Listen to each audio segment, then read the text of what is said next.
यदि तुम्हें मुझे वामन शक्ति नहीं लौटानी है तो कोई बात नहीं, ब्राह्मण बालक हूँ, मेरा कार्य भिक्षा मांगना है। यदि तुम्हें मुझे भिक्षा नहीं देनी है तो कोई बात नहीं, मैं चला जाता हूँ यहाँ से। किंतु सोचो, क्या तुम्हारे पास वामनासुर को रोकने का कोई मार्ग है? उसकी चिंता तू मत कर। जिस तरह तेरे अंत का मार्ग मैंने ढूंढ लिया था, उस वामनासुर के अंत का मार्ग भी खोज लूंगा। कंस, जब भी कोई ब्राह्मण किसी के द्वार पे आता है तो उसके भले के लिए आता है, किंतु यदि तुम चाहते हो कि एक ब्राह्मण बिना भिक्षा लिए तुम्हारे द्वार से चला जाए, ठीक है, मैं चला जाता हूँ।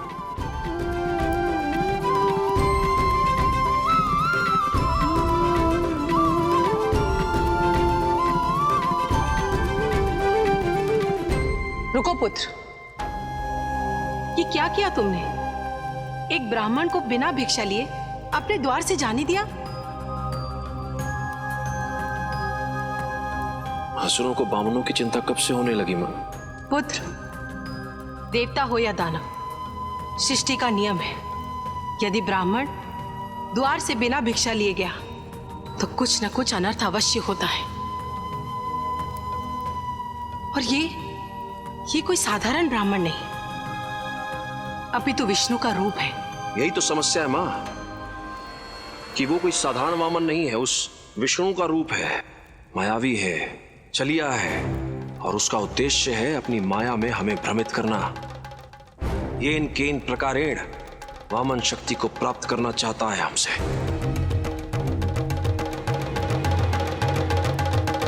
पुत्र, यथार्थ को समझने का प्रयास करो। तुम वामन शक्ति वापस कर उस ब्राह्मण को भिक्षा भी दे दोगे और वामनासुर के कोप भाजन बनने से भी बच जाओगे। अरे मां, तुमने मुझसे पूछा था ना कि वामनासुर से बचने का क्या मार्ग है, तो उससे बचने का यही एक अंतिम मार्ग है। दानव माता तनु, आज आप असुरों की माता नहीं, देवताओं की माता की बहन लग रही हैं। उचित है,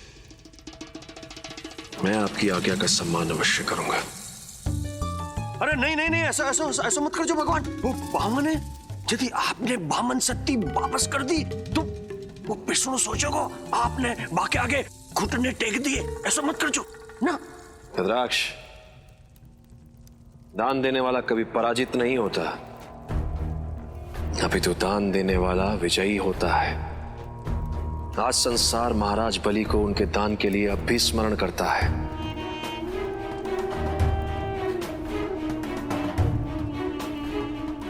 उसी प्रकार ये संसार भगवान कंस को सदैव स्मरण रखेगा कि भगवान कंस ने एक वामन को वामन शक्ति दान में दे दी। हे वामन,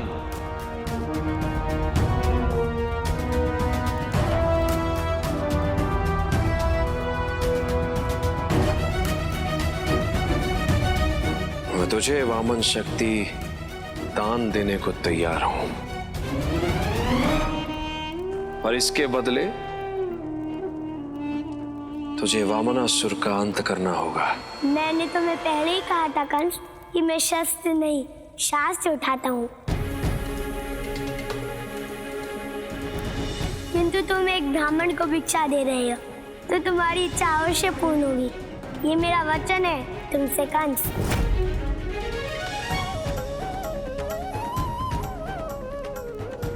चल मेरे साथ।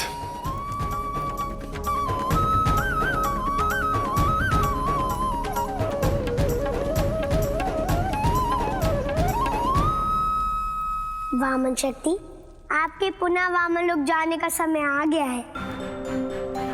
कंस, मैं तुम्हारे इस दान को स्वीकार करता हूँ।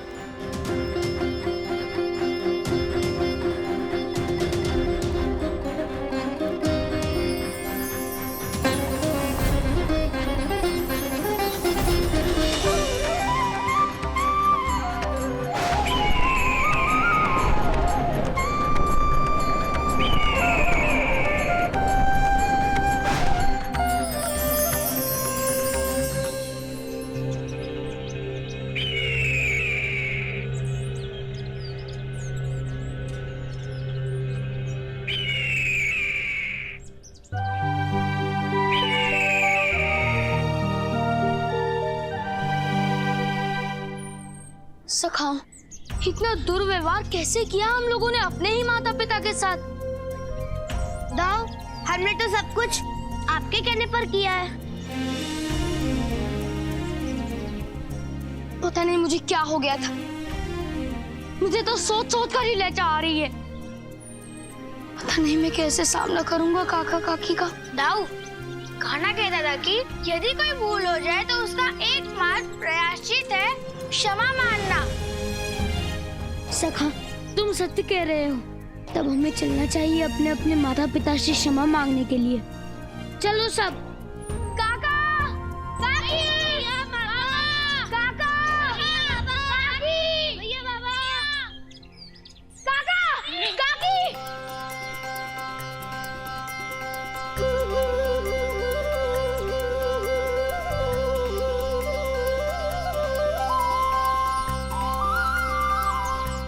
बलराम, काकी, मुझे क्षमा कर दीजिए। नहीं बलराम, तुम्हारे मुख से ये मीठे शब्द सुनकर मैं तुम्हें बता नहीं सकती मुझे कितना अच्छा लग रहा है। काकी,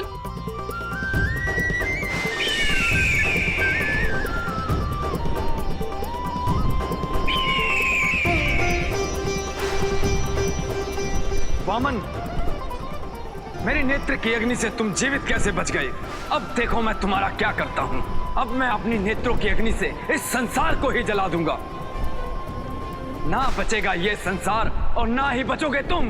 वामनासुर, नेत्र इस संसार के सौंदर्य देखने के लिए, नेत्र प्रेम करने के लिए, ना कि अग्नि बरसाने के लिए। तुमने वामन की शक्ति को दान किया है, अर्थात मेरे समान तुम्हारे भीतर भी प्रेम का अनंत स्रोत है। एक बार अपने नेत्रों को बंद करके अपने भीतर की नेत्रों को खोल के देखो, तब तुम्हें देखेगा इस सृष्टि का सौंदर्य। तब तुम अनुभूति कर पाओगे सत्यम शिवम सुंदरम के। वामन, जो मेरे भीतर है वही मेरे बाहर है, किंतु अब मैं तुम्हारी ये अंतिम इच्छा अवश्य पूरी करूंगा।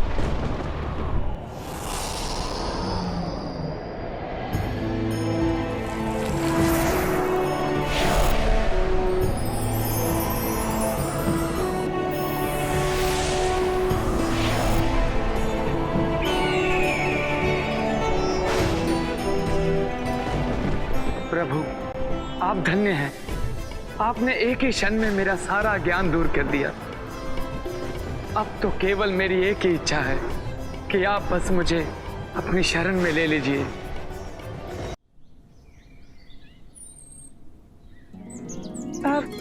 बलराम, लल्ला कहाँ है?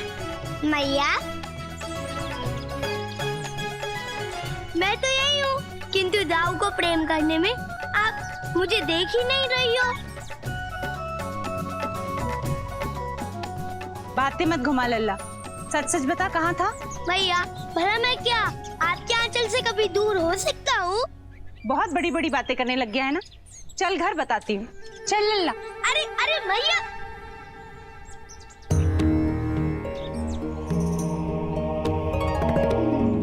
प्रभु, धन्य है आप और धन्य है आपकी लीला। आपने न केवल वामनासुर का उद्धार किया, अपितु वामन रूप धरकर संसार के बालकों के संस्कार की भी रक्षा की। आपको कोटि कोटि नमन है प्रभु। सब कुछ ठीक ठाक चल रहा था, किंतु असंभव उन्हें संभव हो गया। उस वामनासुर ने वामन अवतार को मेरे हम सबके सम्मुख भस्म कर दिया था, किंतु वो पुनर्जीवित हो गया, मेरे पास आया और वामन शक्ति लेकर चला भी गया।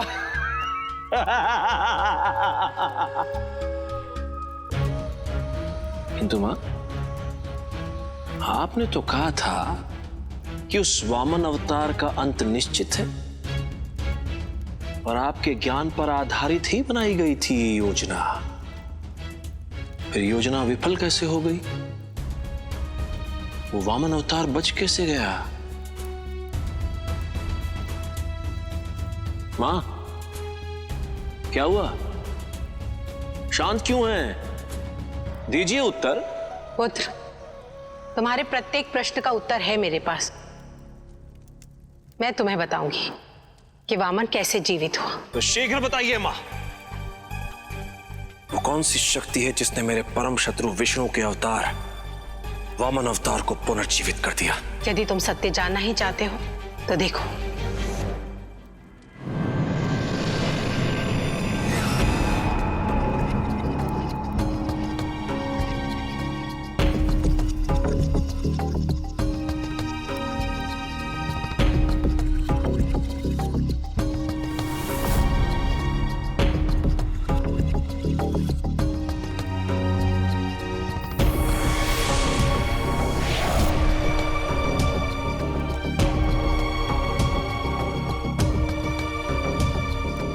ये सब मैं क्या देख रहा हूं? मुझे अपनी आंखों पर विश्वास नहीं है। ये कैसे संभव हो सकता है? ये कौन स्त्री है? इसी ने जीवित किया है उस वामन को। ये स्त्री मेरी बहन देवकी है मां। तुम्हारी बहन देवकी? नहीं पुत्र, ध्यान से देखो इस स्त्री को। कि तुम्हारी बहन देवकी कैसे हो सकती है? तो आप ही बता दीजिए मां। यदि ये देवकी नहीं है तो कौन है ये स्त्री? पुत्र, ये देव माता अदिति है।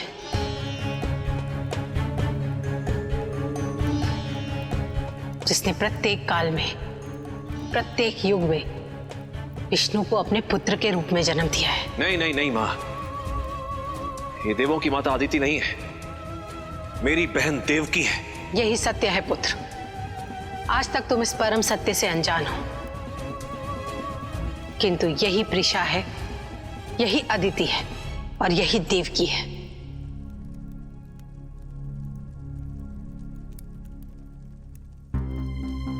प्रिशा, आदिति, देवकी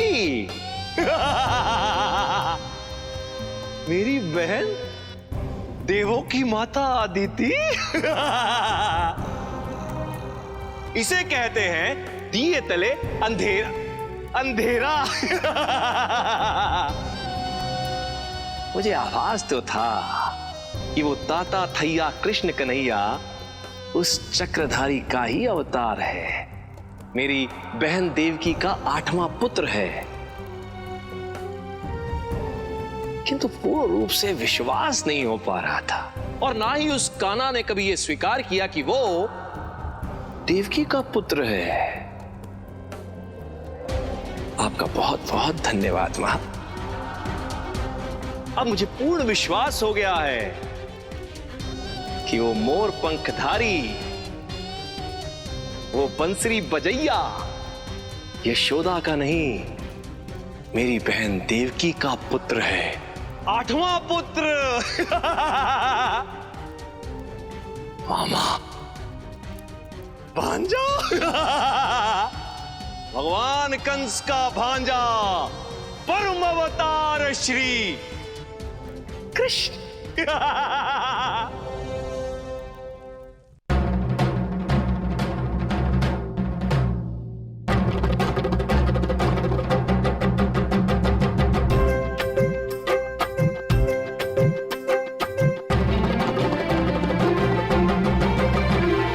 होली का प्यारा त्योहार, थोड़े रंग की बौछार।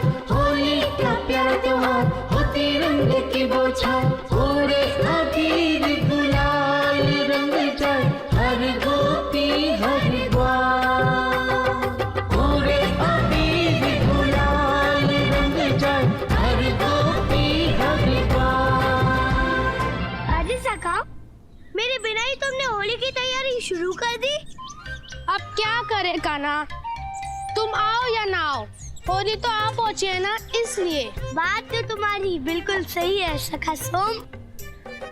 तो इस बार के होली की क्या तैयारी है?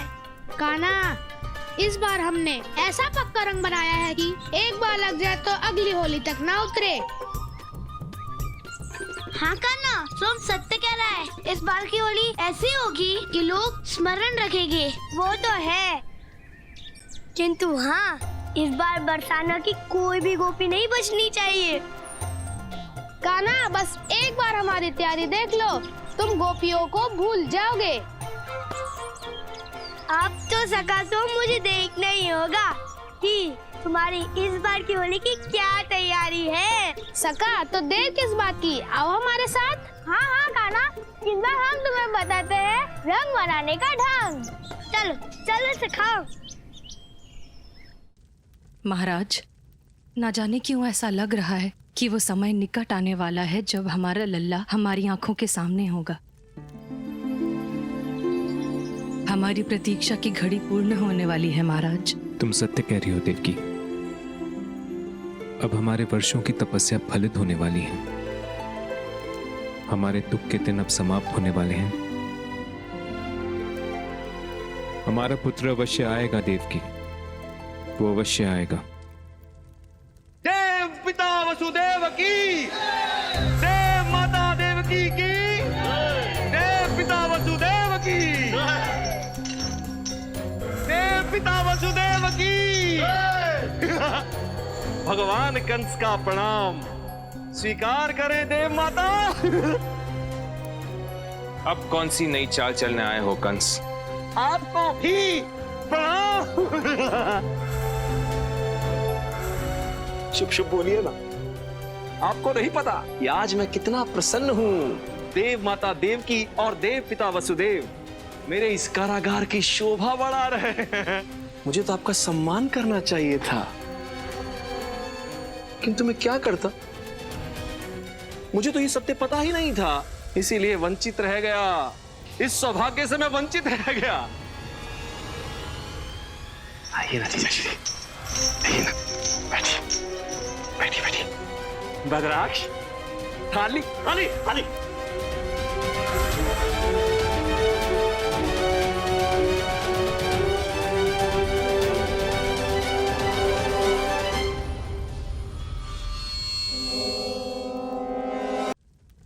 ठहरो कंस, तुम्हें ये पाखंड करने की कोई आवश्यकता नहीं है। सीधे सीधे कहो जो कहने आए हो। सीधे सीधे मुझसे कोई सत्य बताता ही कहाँ है, इसीलिए मुझे ये उल्टे सीधे करतब दिखाने ही पड़ते हैं। अब हमारे बारे में कौन सा सत्य शेष रह गया है जो तुम हम ही से जानने आए हो? जितनी भोली तुम दिखती हो ना मेरी बहना, उससे अधिक कठोर हो। इतने वर्षों से मुझे सत्य के बारे में पता ही नहीं चलने दिया। कैसा सत्य? यदि आप 2 पल के लिए मौन रहेंगे तो मैं अपनी बहन से बात कर लूं। धन्यवाद जीजाश्री।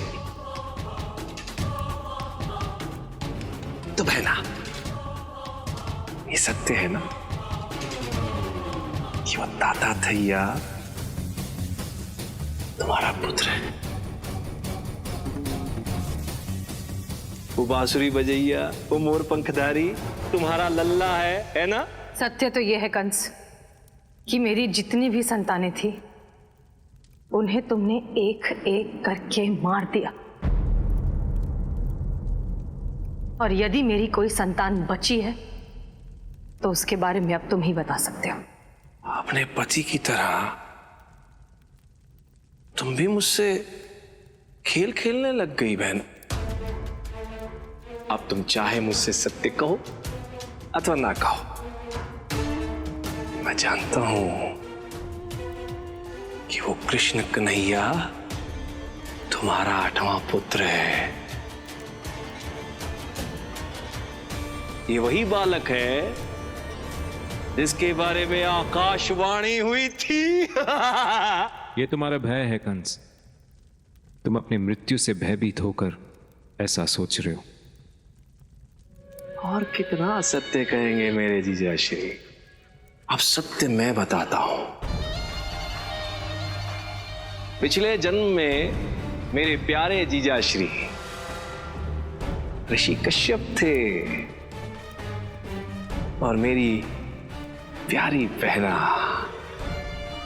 देवों की माता अदिति थी।